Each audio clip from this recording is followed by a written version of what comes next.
Halo, halo. Thank you ya. Thank you. Saya coba undang Ibu Yeti lagi ya, teman-teman. Tadi udah doa pembuka lah ya.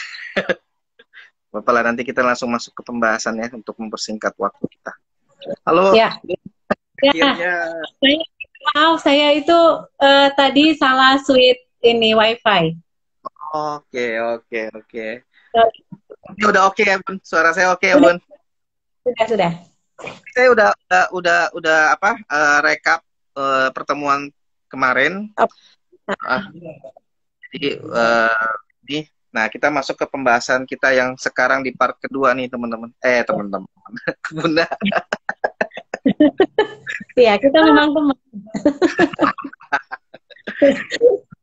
Ya, cara belajar intinya kemarin kan Bunda bilang bahwa ya ini dunia digital ya, Bun ya. Mau Ya, nggak mau kita harus ada di dalamnya, bukan berarti kita dipengaruhi, tapi kita harus ada menjadi pengaruh seharusnya dalam perkembangan tersebut gitu.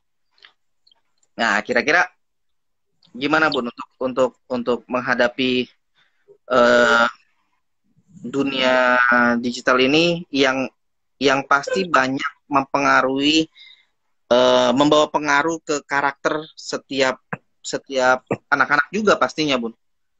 Gitu. Bunda Yeti ngelihat ini bagaimana, Bun? oke.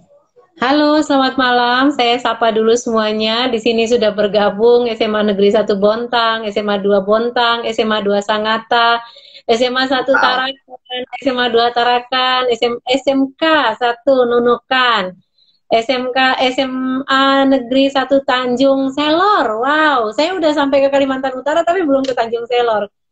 SMA Negeri 14 Wajo, SMA Negeri 2 Toraja. Masih banyak lagi. Nanti saya sapa lagi karena saya sudah dapat bocoran. Ada Bapak Ibu guru. Saya terima kasih banyak kepada Pak Peter Boro.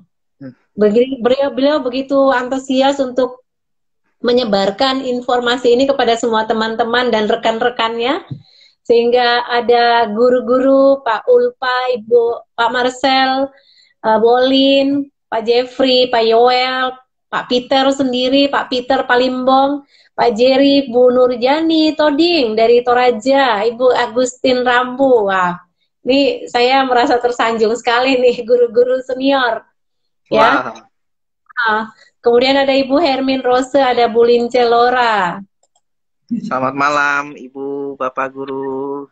Guru SMA Negeri 2 Palopo, SMA 2 Toraja Utara, SMA Negeri 14 Wajo, 17 Samarinda, SMA Negeri 1 Sanga-Sanga. Wah, ini luar biasa ya. Dan saya berharap ini menjadi momen-momen di mana kita bisa terus kolaborasi dalam arti mempersiapkan kita punya generasi. Selamat malam juga kepada SMA Negeri 52 Jakarta, kepada SMA Negeri 13 Jakarta. Oh, oke, oke. Nah, oh, ada dari SMA, dari SD Wow, 237 SD. Luar aja. biasa. Oh, luar biasa ini, benar-benar generasi alfa yang sedang dihadapi. Wow, wow. Teman-teman semuanya dan anak-anakku semuanya, ada Ibu Indah Gerit yang lagi join. Ya, Ibu Astin Rambung. Ya, mungkin saya tidak sempat lagi membacakan satu persatu, tetapi tadi Kak Rulan tadi udah berdoa ya Kak? Sudah, Bun. Oke, good. Tapi kepotong. Ya, ada Keiza Patricia ini duta baca dari Jakarta, Wow, duta baca DKI Jakarta itu anak Rokris 52. Ya. wow. Selamat malam, Kesia. Nah, teman-teman, anak-anakku sekalian, rekan-rekan muda, ya, generasi X dan generasi Z, mungkin juga ada generasi Alpha di sini. Izinkan kami generasi emak-emak mau bicara dulu. SMK Negeri Ibu Alfrida Paresa ini setia sekali. Nah, eh, ada satu perilaku yang saat ini kalau kita amati terhilang dari antara generasi, ya. Generasi sekarang lebih banyak memang saya katakan kemarin menjadi follower, dan mereka giat berfollower gitu loh. Ya, apa yang lagi tren? Ayo ikuti sama-sama. Kalau nggak ikut, kayaknya kurang sosialita ya. Ya itu. Jadi ada pencarian jati diri yang menurut saya agak menyimpang. Pencarian jati diri kan biasa sebenarnya itu mencarinya itu dalam relasi hubungan kita pribadi dengan Tuhan, dalam relasi kita pribadi dengan keluarga. Itu sebenarnya tempat yang paling tepat. Tetapi sekarang ada banyak sekali generasi muda yang mencari jati dirinya itu dengan cara yang berbeda. Sosialitanya lebih giat daripada rohaninya. Sosialitanya lebih giat daripada dengan keluarga, bahkan sosialita bisa mengalahkan kewajiban-kewajibannya di sekolah. Nah, ini yang harus diwaspadai. Jangan sampai anak-anak Kristen zaman sekarang terikut ke sana. Ya, halo Pak Lopo, saya sambil ngomong sambil menyapa ya. Nah, saya katakan generasi sekarang, minggu lalu saya membahas 6 hal ya. Tadi Karulan mungkin sudah mereview kolaborasi, komunikasi, critical thinking dan problem solving, kemudian creativity dan inovasi, lalu literasinya apa, ya, lalu karakter yang dibangun apa. Nah ini karakter saya mulai dari yang paling terakhir. Karakter harus dibangun dengan cara mengenal Kristus secara pribadi. Nah, lalu bagaimana generasi milenial sekarang dari sebagai murid Kristus menghadapi perkembangan, menghadapi era revolusi digital saat ini. Semua serba online, semua serba digital. Image orang sekarang semuanya online, it's okay, lebih murah, lebih mudah, lebih gampang. Ya. Nah, bagaimana caranya generasi muda itu betul-betul bisa mengolah diri, memacu diri dengan cara belajar yang tepat di era sekarang. Di sekolah banyak sekali mata pelajaran, 14 mata pelajaran, 15 mata pelajaran, hayo disikat semua. Ya. Tetapi kita harus ingat, kita bukan orang yang ahli, ya. Kita tidak bisa ahli di semua bidang. Itu yang pertama. Kita tidak bisa menjadi serba ahli. Kalau semuanya kita mau, biasanya hanya sedikit-sedikit gitu ya. Kenapa? Memori kita juga tidak kuat untuk menampung semuanya. Ya. Jadi kita betul-betul kita memang bisa, semuanya bisa. Serba bisa itu bisa, tetapi belum tentu bisa ahli di semua bidang. Jadi oke, sebagai anak pelajar, sebagai peserta didik zaman sekarang, semua bidang ayo dilahap.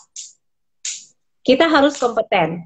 Tuntutan sekolah tetap jalan. Jadi kita harus penuhi itu. Penuhi kewajibanmu sebagai seorang peserta didik untuk semua bidang. Silakan, itu wajib.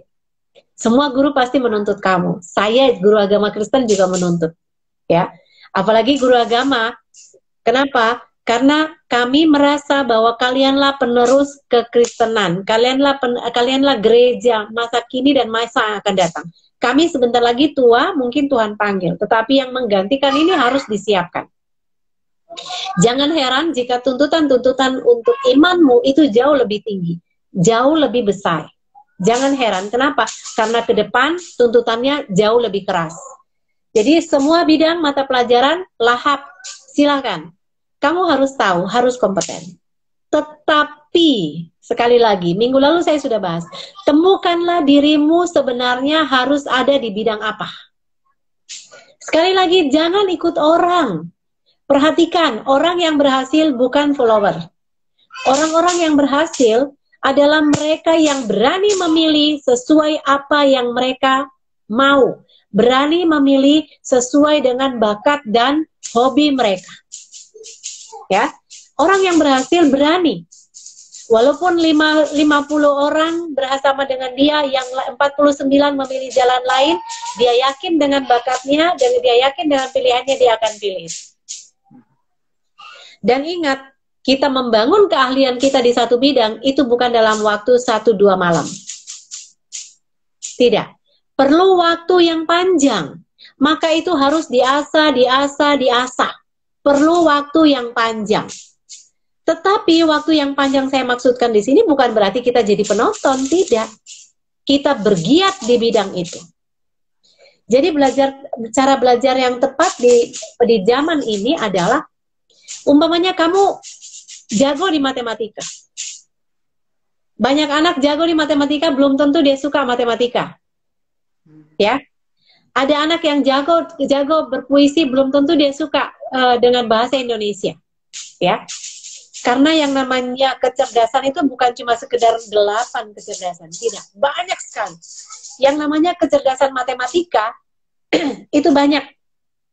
Ada yang kecerdasan matematikanya itu di bidang gambar, matematis. Ada kecerdasan matematikanya itu di bidang analisis. Ada kecerdasan matematikanya itu di bidang numerik. Ya, ada kecerdasan matematikanya itu di bidang rancang, arsitek. Jadi banyak sekali, matematika saja banyak.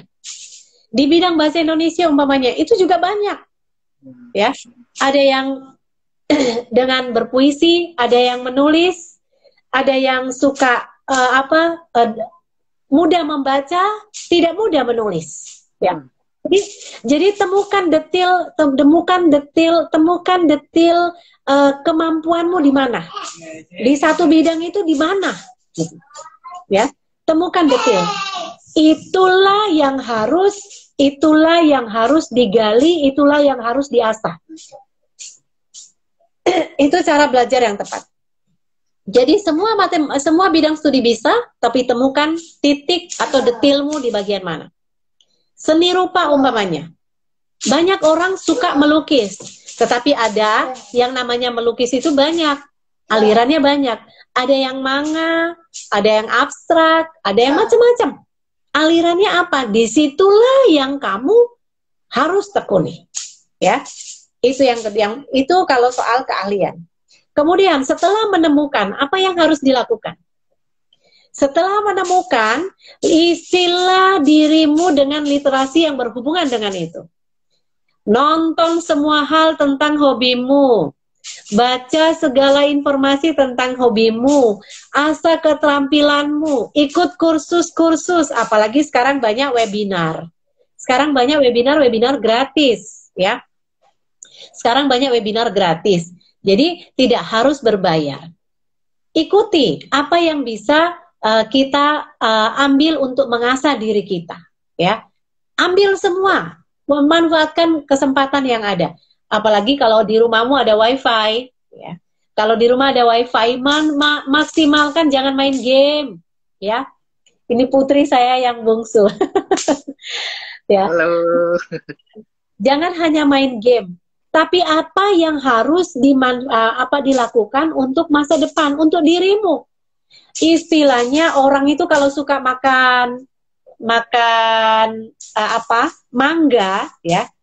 Orang kalau suka makan mangga, dia akan tahu betul rasa mangga Queenie yang enak yang mana, rasa cirinya seperti apa, cara memilihnya seperti apa. Ya, kalau dia suka makan umpamanya minum teh, ya, saya punya teman, dia peminum teh dan peminum kopi, tapi dia bukan sekedar menikmati teh dan kopi. Dia bisa buat kopi dan teh yang lebih spesial, tidak ada dibeli di mana-mana. Ya, tidak ada dibeli di mana-mana. Kemudian saya kalau datang ke rumahnya dan minum tehnya, saya seperti orang yang betul dihisap. Saya akan menikmati teh dan kopi itu. Kenapa? Dia punya cara, entah kenapa ya, saya sudah ikut belajar dengan dia, cara meraciknya tetap beda. Nah, inilah yang harus diasah. Ya. Saya suka menulis. Ya, saya kasih contoh saya suka menulis. Maka saya suka membaca segala sesuatu. Bagaimana trik menulis yang baik? Ya, saya ikuti perkembangannya karena saya di bidang PAK, saya ikuti perkembangan PAK.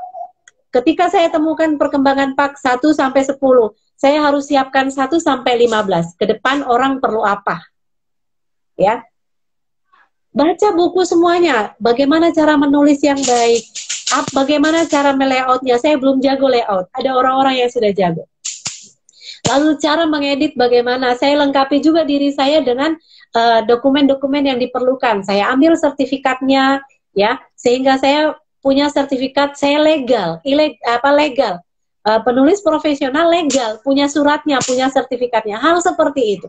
Nah, itu juga yang harus disiapkan oleh generasi saat ini. Di sekolah tidak semua keahlian diberikan. Karena pada umumnya di sekolah itu mengikuti kurikulum secara umum. Setelah mengikuti kurikulum secara umum, itu yang tadi saya katakan, lengkapi dirimu dengan keahlianmu sendiri, dan itu tidak bisa diberikan selalu diberikan oleh sekolah. Cari, ya. Guru yang baik akan menemukan anaknya punya keahlian di mana. Guru yang baik bisa mensupport, bisa memotivasi, ya. Anaknya ada di mana. Saya pernah bertemu dengan satu anak, dia punya banyak keahlian, ya. Dia punya banyak keahlian. Dia bisa menyanyi, dia ikut vokal grup, dia bisa solo, dia bisa main musik, ya. Tetapi kemudian dia juga ahli di akuntansi. Nah, saya katakan sama dia, mana yang bisa membuatmu hidup? Ya. Jadi bukan sekedar bersenang-senang hidup ini. Bagian mana, keahlian mana yang bisa menghidupimu nanti? Itu yang dikembangkan, yang lain sekedar hobi. Puji Tuhan kalau hobimu itu bisa menghidupimu. Ya.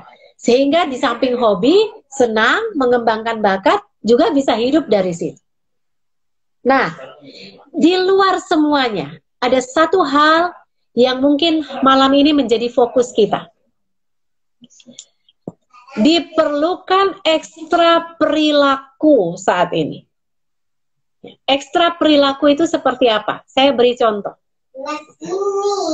Ketika saya SD, SMP, SMA, dulu itu yang namanya juara 1 duduknya paling belakang. Diurut. Saya pikir-pikir sekarang kalau itu dilakukan itu termasuk salah satu pembunuhan karakter ya. Kasihan anak yang naik percobaan duduknya pasti di dekat meja guru terus. Dan itu saya alami. Jadi saya, tolong berisik. Badan saya kecil, tetapi saya selalu duduk di bagian belakang, pojok. Juara 1 pojok belakang, berurutan 2, 3, 4 sampai ke depan guru. Ya, saya merasa kapan saya duduk di depan. Kalau ada teman saya nggak masuk, saya maju duduk di depan. Nah, ayah saya bilang begini, siapa sainganmu di sekolah? Itu pertama yang dia tanya. Saingan di sekolah bukan di kelas. Ya. Saya jawab si A. Kalau sainganmu di kelas siapa? Si B. Kamu bisa ngobrol dengan dia? Bisa, teman main kok. Oke, ubah obrolannya. Pancing dia, kamu harus dapatkan dia belajar 1 hari berapa jam. Lalu saya pulang ke rumah, ayah saya tanya, sudah dapat non? Sudah. Si A belajar berapa jam dan jam berapa? Saya bilang dia belajar sih agak malam, jam-jam 8 sampai jam 9. Oke, kalau gitu kamu mau belajar jam berapa? Saya paham maksud ayah saya. Itu yang namanya ekstra perilaku. Di Alkitab dikatakan, jika kamu diminta jalan sejauh 1 mil, jalanlah bersama orang itu 2 mil. Ya? Mengerti maksud saya ya? Kalau kita tahu orang itu juara, saingan kita juara 1, dia juara 2. Atau kita punya keahlian 1 sampai 10, dia punya keahlian 1 sampai 9, atau sama mungkin dengan kita. Dia belajar 1 jam, kamu 2 jam, 3 jam. Dia belajar di malam hari, kamu habiskan sore sampai malam. Apalagi sama zaman sekarang, diperlukan ekstra perilaku, fokus, bukan cuma fokus sekedar fokus pada satu bidang. Tetapi ekstra perilaku itu, kalau diminta 10, berikan 15. Ya. Kalau diminta 20, berikan 25, berikan 30. Itu bukan lebay. Nah, anak sekarang,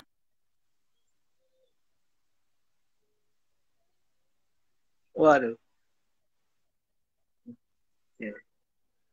Tetapi itulah cara kita membekali diri kita. Itu belajar. Ekstra perilaku. Tetapi di Alkitab kita diajarkan juga ekstra perilaku yang berbeda.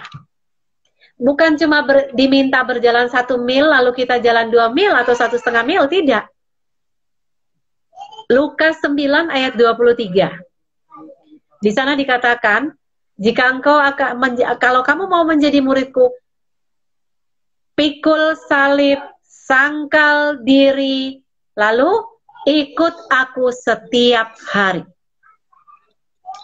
Halo teman-teman, ini ekstra perilaku.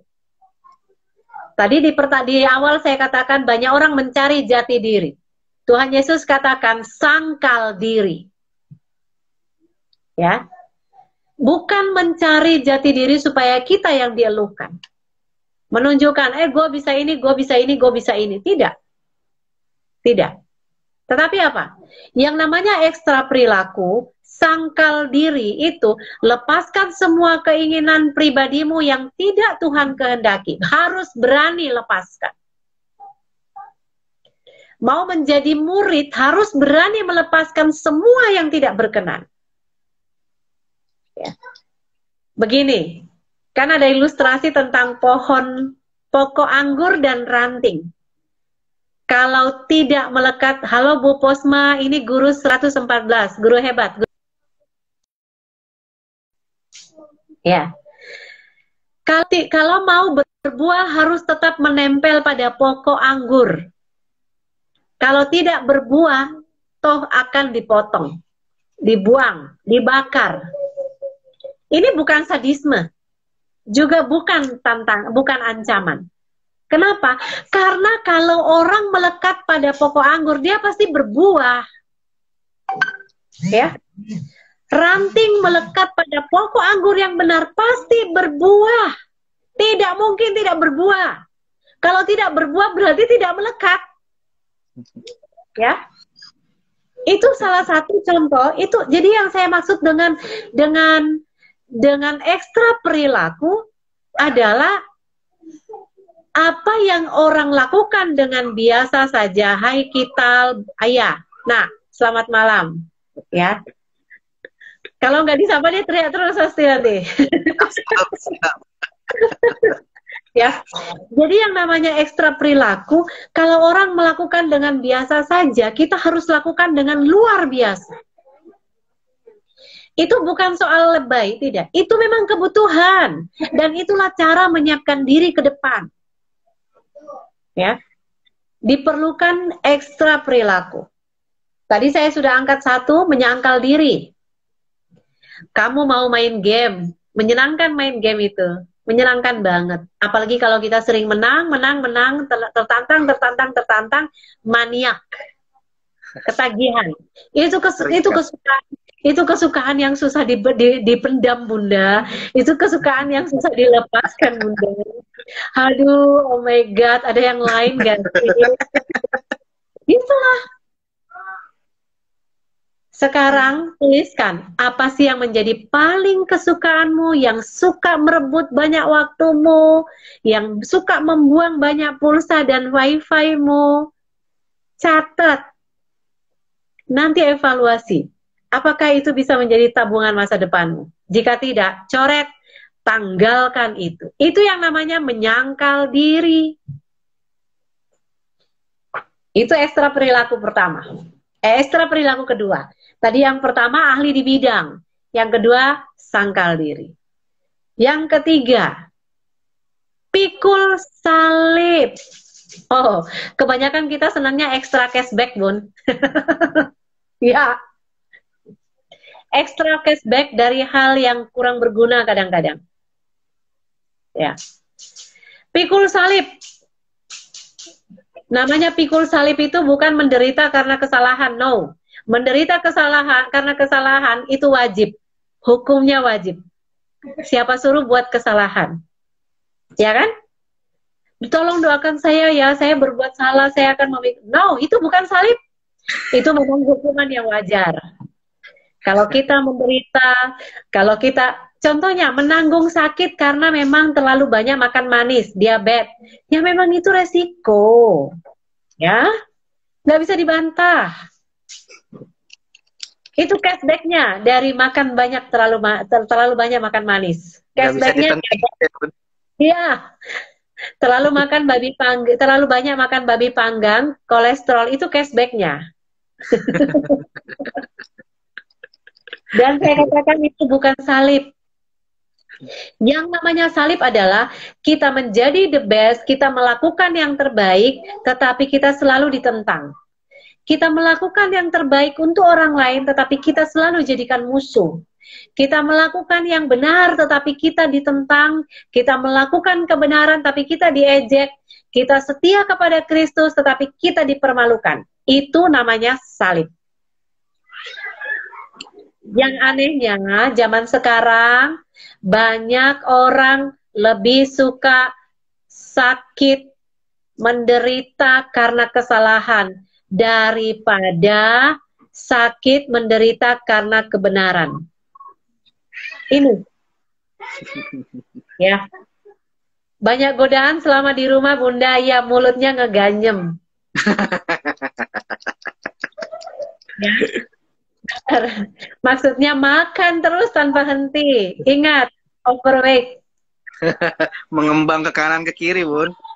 Ke kiri. Jadi kalau kita memang biasa puasa, puasalah. Kalau bisa diet, diet, wajar saja kalau dalam hal itu. Nah, kita kembali kepada topik. Tadi saya katakan pikul salib. Siapkah kita memikul salib? Ya. Yang namanya sekarang online, godaannya banyak banget. Ya. Mau belajar, mau diskusi online, mampir dulu ke tempat lain. Ya. Makanya minggu lalu saya katakan banyak guru melarang kita membaca Alkitab. Membaca Alkitab di handphone, di tablet. Kenapa? Banyak tempat persinggahan. Akhirnya destinasi yang sesungguhnya tidak tercapai. Ya kan? Nah, itu adalah salah satu yang harus kita hadapi. Tolak semuanya. Keinginan-keinginan. Dan kita harus berani menanggung ejekan, ya, tentangan atau dimusuhi ketika kita mempertahankan kebenaran.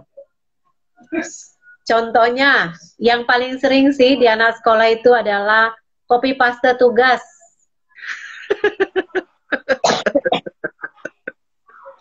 Ngapain lu capek-capek ngerjain tugas?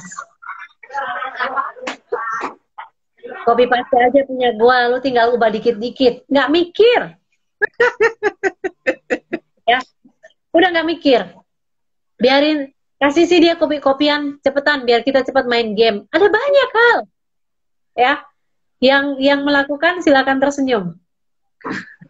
Atau silakan komen atau angkat atau kasih jempol di komen. Kalian kita pengakuan dosa tipis-tipis. Ya. Jadi itu namanya salib. Ada juga, apalagi di dunia kerja. Di dunia kerja itu ada banyak sekali tantangan-tantangan atau godaan-godaan yang mengarah kepada kompromi. Antara solidaritas dengan kompromi ini beda banget. Solidaritas itu setia kawan, arahnya positif. Ya. Arahnya positif. Tapi yang namanya kompromi, setia kawan, arahnya negatif. Jadi pilih mana? Ya. Ingat, ini ada yang tulis bagus nih, prestasi itu penting, tapi jujur itu yang utama. Itu namanya integritas. Itu sendiri. Ya, fokus Olin Sandeo Salmon. Nah, yang ketiga, Ibu Olin ya. Yang keempat, bukan ketiga, keempat, ikut aku. Mengikut aku itu Bukan hal yang apa ya, banyak orang yang nyanyi mengikut Yesus keputusanmu atau aku mau ikut Yesus. Enak sekali dan bagus sekali lagu itu. Tetapi ketika melakukannya, mundur satu-satu. Mundur teratur, langkahnya manis, mulai ke kiri dan ke kanan. Ya. Namanya ikut Yesus, mengikut Yesus, itu ikut jejaknya, ikut perilakunya, ikuti perbuatannya, ikuti kata-katanya, ikuti sikapnya. Ya. Yang harus bayar pajak, bayarlah pajak. Jangan pajaknya dinolkan. Saya lihat banyak sekali perusahaan yang membuat neracanya itu nol, sehingga tidak perlu bayar pajak. Hello, kumpul saja pajak itu jadi nol, tidak bayar pajak. Satu kali Tuhan ambil pajak loh. Tidak mau bayar pajak ke negara, satu kali Tuhan ambil pajak. Diraup semua sama Tuhan, habis melongo. Gampang kan? Nah, oke, itu untuk yang bayar pajak. Untuk anak sekolah apa? Banyak sekali. Ya, ini bibir ini tipis ya. Atau ada bibir yang tebal? Yang jelas bibir itu cocok untuk wajahnya. Jangan dirubah. Kalau dirubah aneh nanti. Maksud saya apa? Bibir ini memang tidak ada tulangnya di sini. Tidak ada tulangnya. Sama dengan lidah, tidak bertulang. Makanya lemes, gampang banget ngomong apa saja. Lemes. gampang banget ngomong apa saja. Dan cenderung anak-anak sekarang itu latah. Temannya ngomong apa, direkam, ditiru satu kali, direkam, dijawab 2 kali, direkam, dijawab. Akhirnya menjadi milik. Bukan rahasia saja, Bu. Menjadi milik kata-kata itu. Jadi apa ya? Apa yang kita ucapkan sebenarnya adalah apa yang sudah terekam di dalam hati. Tadi saya katakan, apa yang dikatakan Yesus, ikuti itu. Bukan kutuk, bukan ancaman, tetapi berkat, support, apresiasi, itu yang diperlukan. Ya. Jadi kita hentikan ancaman, kita hentikan kutukan, kita hentikan bentak, tapi bentuk dia jadi anak yang baik, bentuk hatimu. Kemudian berikan support, berikan nasihat, berikan motivasi, berikan apresiasi, itu diucapkan. Ya. Makanya kadang-kadang membaca kitab itu lebih bagus kalau terdengar. Kenapa? Ketika kita membaca Alkitab terdengar, telinga kita juga mendengar, hati kita juga merekam. Ketimbang kita membaca dalam hati, pikiran kemana-mana, nggak bisa fokus. Kalau kita harus membaca dengan bersuara, kita harus fokus ke situ. Ketika pikiran kita melenceng kemana-mana, ini bacaan kemana-mana. Salah satu rahasianya membaca supaya bisa merekam sekaligus. Ya. Bukan menghafal, tapi rekam. Itu apa yang dikatakan Yesus. Sikap Yesus. Tidak pernah membentak ya Tuhan Yesus itu. Padahal yang dilakukan manusia kepada Yesus itu ampun-ampun. Kita nggak bisa menanggungnya. Tetapi tidak pernah dia membentak. Tidak pernah Yesus kasar, yang ada adalah nasihat. Sikapnya ini rendah hati, sikapnya mau menerima semua orang. Itu sikapnya. Ketika orang-orang tua-tua Yahudi membawa seorang perempuan yang kedapatan berzina, Tuhan Yesus tidak serta-merta, tahu nggak kamu hukum 10, jangan berzina. Kok kamu buat? Tidak. Tuhan Yesus tidak buat begitu. Kita, kecenderungan kita kalau bertemu dengan orang yang berbuat salah, lu buat apa? Tahu nggak sih kalau lu salah? Tahu Pak. Salah lu yang mana? Kita cecer. Ya. Pernah nggak ketemu orang yang berbuat salah, pegang tangannya, ajak dia jalan bareng tanpa bicara? Saya melakukan itu sering. Sudah, itu 50% masalah sudah selesai tanpa bicara. Dia sudah tahu itu gestur kita. Ya, dia sudah tahu. Gak usah gitu. Anak di rumah buat salah, dia datang, kita peluk saja. Dia tahu bahwa dia salah. Ya. Apakah kesalahan itu harus dirinci? Silakan kalau memang sepakat untuk dirinci, kesepakatan ya. Tapi kalau mau diselesaikan, di situ selesaikan. Sikap kita kepada orang lain. Teman buat salah, kita tunggu dia buat minta maaf, atau kita yang duluan memulai perdamaian. Murid Kristus selalu memulai perdamaian. Maaf ya, saya buat kamu marah. Maaf ya, tadi saya berperilaku ini. Maaf ya, saya salah paham. Tanggalkan gengsi. Mau dibawa kemana gengsi itu? Ya. Sikap kasih itu menutupi segala sesuatu. Menerima perilaku orang yang tidak senonoh, menerima ketika diperlakukan tidak adil, menerima ketika ada orang buat salah, mengakui juga bahwa kita berpotensi membuat dia berbuat. Jadi kadang-kadang orang lain bisa buat salah karena kita juga turut andil. Ya. Tidak selamanya orang berbuat salah dari dirinya sendiri. Bisa jadi kita juga menjadi turut andil sehingga dia jatuh dalam dosa. Makanya Tuhan Yesus katakan apa? Ketika orang baru melihat saja sudah ingin, itu sudah dosa. Apalagi melakukan. Belum buat, baru ingin, sudah dosa. Saya ketemu dengan satu teman dan dia katakan, katanya kalau mereka baru niat itu belum dosa. Dosa kalau niat itu dilakukan. Wow. Itu berarti semua perbuatan dosa dalam hati bukan dosa dong ya. Kan belum dilakukan. Nah ini, ekstra perilaku kan? Ekstra perilaku. Nah, kemudian apa lagi? Perbuatan kita kepada orang lain. Udah, kalau itu nggak usah diomongin. Udah tahulah mana yang benar, mana yang salah. Ya, saya kenapa membawa kita, temanya memang kita belajar generasi milenial. Kenapa saya membawa kita kepada arah menjadi seorang murid? Ya, jadi seorang murid.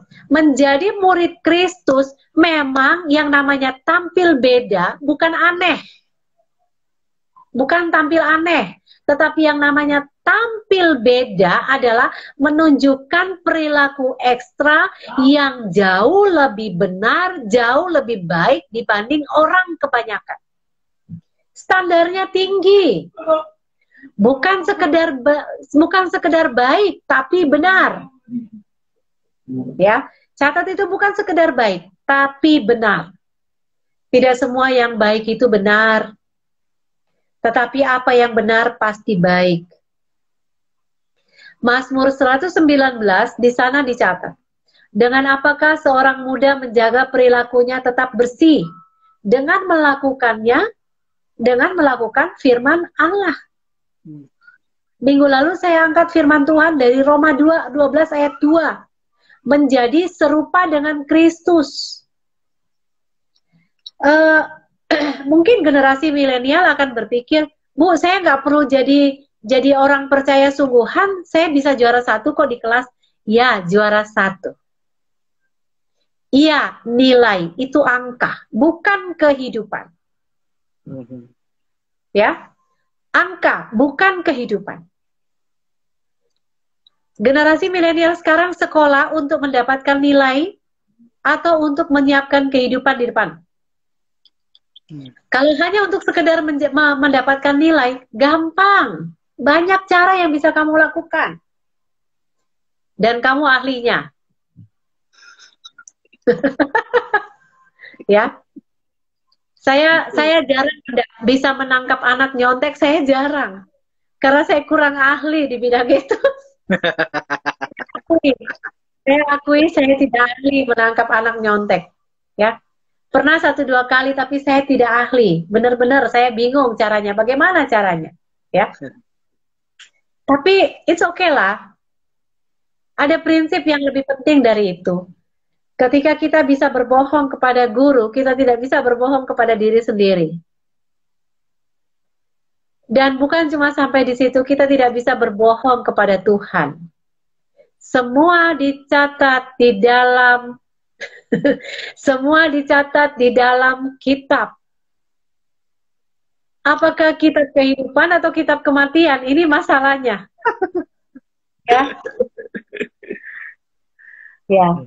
Jadi ketika nanti pengadilan akhir tiba, kitab itu dibukakan, tidak ada yang bisa ngeles. Nggak ada yang bisa ngeles. Sejago apapun seorang pengacara bicara, berkelit di pengadilan, tidak bisa bicara di depan Tuhan.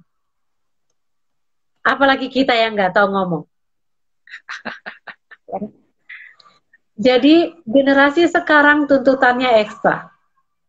Revolusi digital, revolusi mental, ya. Revolusi juga lah cara belajar ekstra. Jangan biasa-biasa saja. Bukan berarti lalu habis ini nanti kamu harus jadi kutu buku untuk semuanya. Tidak, bukan itu maksud saya. Maksud saya adalah lakukan lebih dari tuntutan yang ada. Ya, untuk menjadi ahli di bidangmu, lakukan lebih dari tuntutan yang ada. Penuhi dirimu, lengkapi dirimu, fokus pada bidangmu. Walaupun tadi saya katakan, semua mata pelajaran, tuntutannya kamu harus bisa, harus penuhi kompetensinya. Tetapi ketika menemukan satu tempatmu, satu bidangmu, dalami itu, mati-matian dengan itu, hidup matilah dengan itu. Saya belajar konsekuen dengan diri saya sendiri. Saya guru agama Kristen, kemudian, ya gokil. Saya guru agama Kristen, saya berusaha ambil S2 untuk PAK, saya berusaha menunggu, saya mencari, menunggu dengan sabar supaya ada S3 PAK. Saat ini sudah dibuka di UKI, saya masuk S3 PAK. Bukan S3 teologi ya. Saya tahu bukan bidang saya, walaupun saya juga harus bisa teologi. Tetapi maksudnya apa? Cobalah selurus, sebanding. Jangan comot sana, comot sini, comot sana, comot sini. Akhirnya kita nggak bisa apa-apa. Kita jadi abal-abal. Saya ingin agar generasi sekarang itu, kalau kamu mau jago di IT, perdalam di IT, fokus di IT, mati-matian dengan IT. Ya. Mau hidup dengan suara menyanyi, harus olah vokal, ya. Tontonannya juga harus vokal, harus tahu, lihat trik-triknya lihat trik-triknya, bagaimana caranya juri-juri itu menilai vokal, penuhi tuntutan-tuntutan itu. Ada pertanyaan nih, Bu, apakah boleh mengeluh mengenai belajar online karena kita masih belum terbiasa? Jangan mengeluh, belajarlah. Ya, jangan mengeluh tapi belajarlah. Ini si Jojo ini kayaknya, si Julio ini kayaknya. Ya. Kalau anak Jakarta kayaknya nggak ngeluh, malah senang tuh. Ya, teman-teman di daerah saja sudah enjoy. Ya, sudah enjoy untuk belajar online. Kita kembali kepada laptop. Tadi saya sampai mana, Kak? Ciri-ciri itu. Jati diri, Bu. Ada the BG generation go join. Tapi ya. Gini, Bun. Oke, aku potong sebentar ya, Bun ya. Ya. Jadi kalau saya boleh share sedikit dari apa yang Buddha ngomong, teman-teman, intinya bahwa teman-teman temukan dulu potensi teman-teman di mana, gitu. Teman-teman yakini teman-teman ada di mana, dan setelah teman-teman yakin, dan disitulah teman-teman bener-bener fight gitu. Ya, Habis-habisan di situ gitu. Dan betul. saya apa ya? Jangan lagi jadi orang yang jangan jadi orang pengikut gitu, apalagi Ya, ikut-ikutan. Stop followers, stop jadi orang pengikut gitu. Tapi ya, mulailah bergerak sendiri, mulailah cari apa yang teman-teman ingin lakukan, dan yang pasti adalah itu hasil dari hubungan pribadi teman-teman sama Tuhan pastinya. ya, betul. Ya kira-kira gitu Bun ya. Dan dari itu semua kalau teman-teman sudah dapetin, nah di situ tadi poinnya yang Bunda Yeti sharing adalah diperlukannya ekstra perilaku gitu. Ketika teman-teman sudah ketemu, oke, ini bidang gua, ini potensi gua, fightlah di situ, bertarunglah di situ, dan ada ekstra perilaku yang harus teman-teman lakukan, kerjakan gitu. Dan Ya, dari situ ada proses, masuk lagi proses namanya teman-teman nggak akan bisa melakukan ekstra perilaku kalau teman-teman tidak berjuang dalam hal sangkal diri gitu. Masuk dalam proses sangkal diri. Tadi kalau Bunda Yeti bilang coba teman-teman catat apa, mungkin habis live Instagram ini teman-teman catat kira-kira hal apa aja yang jadi kesukaan saya, tapi itu memakan banyak hal-hal yang jadinya negatif. Teman-teman catat dan tinggalkan, dan harus ekstrim, bener-bener nggak bisa nggak ekstrim, kita nggak bisa lagi hidup di zaman yang biasa-biasa aja teman-teman. Kalau teman-teman biasa-biasa aja, kita akan terhisap. ya, Kita akan terhisap. Nah masalahnya kita mau dihisap atau kita tidak mau dihisap gitu kira-kira gitu. Dari sangkal diri baru masuk ke fase selanjutnya, yaitu pikul salib. Nah salib ini yang tadi Bunda Yeti jelasin bukan karena kesalahan dan pelanggaran kita gitu. Jangan karena kesalahan pelanggaran lalu kita bilang ini salib dari Tuhan. Ini Tuhan sayang sama saya. Enggak begitu. Enggak begitu ya, teman-teman. Jadi teman-teman lakukan yang terbaik, jadi yang terbaik.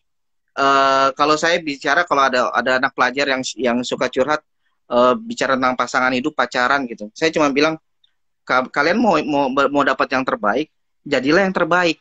ya, Karena sesuatu yang terbaik tidak akan datang kepada yang tidak terbaik gitu. ya, Pasti datang betul. kepada yang terbaik gitu. Terus yang terakhir tadi baru ikut Tuhan. Nah, ikut Tuhan bicara tentang segenap hidupnya Tuhan. Ya, Tuhan, moralnya Tuhan. Dari mana saya bisa tahu Kak moral karakter? Ya balik lagi back to Bible. To Bible. Di Alkitab kita bisa baca, kita bisa renungin, dan dengan pertolongan dari Roh Kudus bisa membuat kita mengerti akan sesuatu hal yang tidak kita mengerti gitu. Nah, itu sih dari saya. Nah, karena waktu juga, Bun. Waktu juga jadi, nih yang memaksakan kita. jadi teman-teman pelajar milenial, nanti habis ini coba refleksi sendiri. Apakah yang sudah menguras tenaga, waktu, dan energimu? Apakah itu bermanfaat? Kalau tidak, tinggalkan dan pilihlah yang lain. Bapak Ibu Guru, terima kasih. Mari kita berdoa supaya kita bisa menemukan bakat dan potensi anak-anak kita, dan kita menolong mereka untuk maju di bidang itu. Ya. Jadi guru agama Kristen punya PR yang tidak kecil, karena kita tidak hanya sekedar, atau guru-guru Kristen punya PR yang tidak kecil, karena kita bukan sekedar memberikan mereka ilmu, tapi memberikan keteladanan. Bukan cuma sampai ke situ, kita sedang menyiapkan generasi gereja kita di masa akan datang. Betul. Ya, masih harus siapkan ke sana. Ya. Jadi tidak kecil. Benar sekali, dan ini butuh kesatuan hati, kerjasama, kolaborasi yang tadi Bunda juga sebutin di live Instagram yang sebelumnya. Dan makanya kami teman-teman dari Student Movement lagi buat sebuah gerakan, namanya gerakan stop jadi pengikut. Gerakan stop jadi pengikut. Itu yang pertama. Yang kedua, gerakan stop nyontek. Ya. Karena gini, ada banyak anak Kristen aktif dalam kegiatan rohani, bahkan jadi pengurus rokris, tapi di kelas tetap nyontek. Tetap nyontek itu. Jadi tidak Iya, Tidak sering. bagaimana kita bisa memperlihatkan siapa Tuhan kita kalau kita jadi batu sandungan gitu. Makanya tadi saya bilang kita nggak bisa lagi biasa-biasa aja. Kita Ya. harus jadi benar-benar ekstrim. Kalau kalau kita biasa-biasa aja ya udah kita akan jadi ya begitu gitu. Ya gitu teman-teman. Jadi kalau teman-teman mau ikut dalam gerakan ini silakan. Gerakan jadi stop jadi pengikut, jadilah leader dengan pimpinan Tuhan Yesus dan stop nyontek. Ya. Gitu. Nah, ini jadi ini teman-teman kita banyak hal yang pengen kita sharing hari ini tapi karena waktu teman-teman waktu dan di teman-teman yang Kalimantan juga ya udah malam juga Iya, ya kayaknya ya. Oh ya jadi nanti kita next kita cari waktu. kan Nah baper. gerakan stop baper. Aduh Kak Agus ada ya Bang. Harus punya mental yang kuat, jangan baperan. Betul betul betul. Nah di akhir bulan ini doakan teman-teman kalau memang Tuhan izinkan dan Tuhan berkenan kita mau buat sebuah pertemuan secara online untuk teman-teman pelajar dan ini lagi dalam perencanaan ya doakan lah nanti Kak makanya pantengin terus aja IG Student Movement yang jelas kalaupun jadi ini itu adalah klimaks dari beberapa episode live Instagram kita klimaks pembahasan kita jadi pastikan nanti kalau memang kita jadikan acara ini teman-teman ikut dan share sebanyak-banyaknya supaya teman-teman yang lain bisa bergabung untuk kita. Ini masih dalam pembicaraan termasuk sama Bunda Yeti juga gitu karena Bunda Yeti juga salah satu yang kita anggap sebagai orang tua kita dan juga pembimbing kita di sini, pembina kita di sini gitu. Jadi itulah teman-teman dan satu lagi rekaman ini akan kami upload seperti biasa di YouTube channel kami. Jadi teman-teman kalau mau ngulang lagi mau dengar karena saya aja dengar Bunda sharing tadi saya takjub teman-teman sampai bingung gue mau nanya apa ya maksudnya saya mau nanya apa ya gitu teman-teman. Jadi pastikan teman-teman nonton lagi aja di YouTube channel kita nama YouTube channelnya Student Movement 28 teman-teman bisa like subscribe dan bisa share ke teman-teman yang lain supaya banyak diberkati dan kita maju sama-sama. Saya percaya ini waktunya kita untuk bergerak. Ya, bergerak teman-teman. Makanya kita the movers. Ya. The movers. Kita adalah orang-orang penggerak. Jadilah orang-orang penggerak. Gitu ya teman-teman ya. Terima kasih sekali buat teman-teman dari Kalimantan, Bapak Ibu guru yang saya juga belum bisa sebutin satu persatu. Salam kenal juga. Terima kasih sekali. Saya dan teman-teman Student Movement merasa tersanjung sekali, merasa terhormat sekali. Bapak Ibu boleh teman-teman pelajar dari Kalimantan, Sulawesi, Kak Eka dari Wamena, wah luar biasa. Thank you ini banget. Banyak. Jakarta, Toraja, Bekasi, Sangatta, Bontang, Palopo, mana lagi ini, Wamena. Terima kasih banyak. Hampir dari Sabang sampai Merauke nih. Dan ini masih malam mereka. Iya, oke lah teman-teman ya. Thank you sekali lagi Tuhan Yesus memberkati untuk nutup live Instagram kita dengan hormat Ibu Yeti tutup kita dalam doa. Mari kita berdoa. Bapa di sorga, terima kasih Engkau sudah memberkati kami dan kami percaya bahwa generasi Kristen milenial saat ini bisa menjadi orang-orang yang ekstra dalam semua perilakunya, menjadi orang-orang yang ekstrim mengasihi Kristus, dan mereka bisa mempersiapkan diri memasuki semua tantangan yang ada di era mereka. Terima kasih Tuhan untuk malam ini kami sharing, kami percaya Tuhan memberkati kami. Engkau berkati semua teman-teman di daerah-daerah, biarlah mereka juga maju bersama kami. Terpujilah Engkau Bapa, di dalam nama Yesus kami berdoa. Amin. Amin. Thank you ya teman-teman. Thank you sekali lagi. Jangan lupa subscribe YouTube channelnya. Jangan lupa pantengin IG. Thank you. Tuhan Yesus memberkati ya teman-teman. God bless.